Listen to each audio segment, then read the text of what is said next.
সাবেক আইনমন্ত্রী আনিসুল হক ও শেখ হাসিনার উপদেষ্টা সালমান এফ রহমানকে বহনকারী প্রিজন ভ্যানে ডিম নিক্ষেপ করেছেন বিএনপিপন্থী আইনজীবীরা। বুধবার সন্ধ্যায় পুলিশের প্রিজন ভ্যানে করে বিশেষ নিরাপত্তায় আদালতে হাজির করা হয়। অপ্রীতিকর ঘটনা এড়াতে এবং কোর্ট প্রাঙ্গণে নিরাপত্তা নিশ্চিত করে সেনাবাহিনী ও বিজিবির সদস্যরা। আদালতে বিএনপিপন্থী আইনজীবীরা বিক্ষোভ করেছেন এবং তাদের হাতে ডিম দেখা গেছে।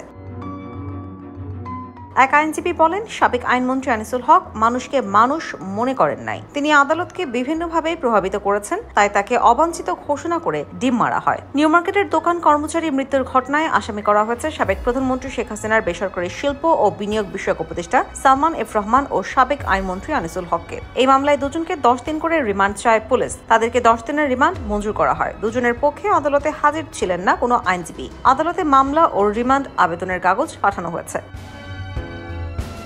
গত 5 আগস্ট শেখ হাসিনা সরকারের পতনের পর আওয়ামী লীগের শীর্ষ নেতা মন্ত্রীরা গা ঢাকা দেন। এছাড়া ঢাকার শাহজালাল বিমানবন্দরে সাবেক পররাষ্ট্রমন্ত্রী ডক্টর হাসান মাহমুদ ও ডাক ও আইসিটি প্রতিমন্ত্রী জুনায়েদ আহমেদ পলক, দ্বাদশ জাতীয় সংসদের ডেপুটি স্পিকার শামসুল হক টুকু এবং ছাত্রলীগের ঢাকা বিশ্ববিদ্যালয় শাখার সাধারণ সম্পাদক তানভীর হাসান সৈকতকে আটক করা হয়। IBTV USA news desk.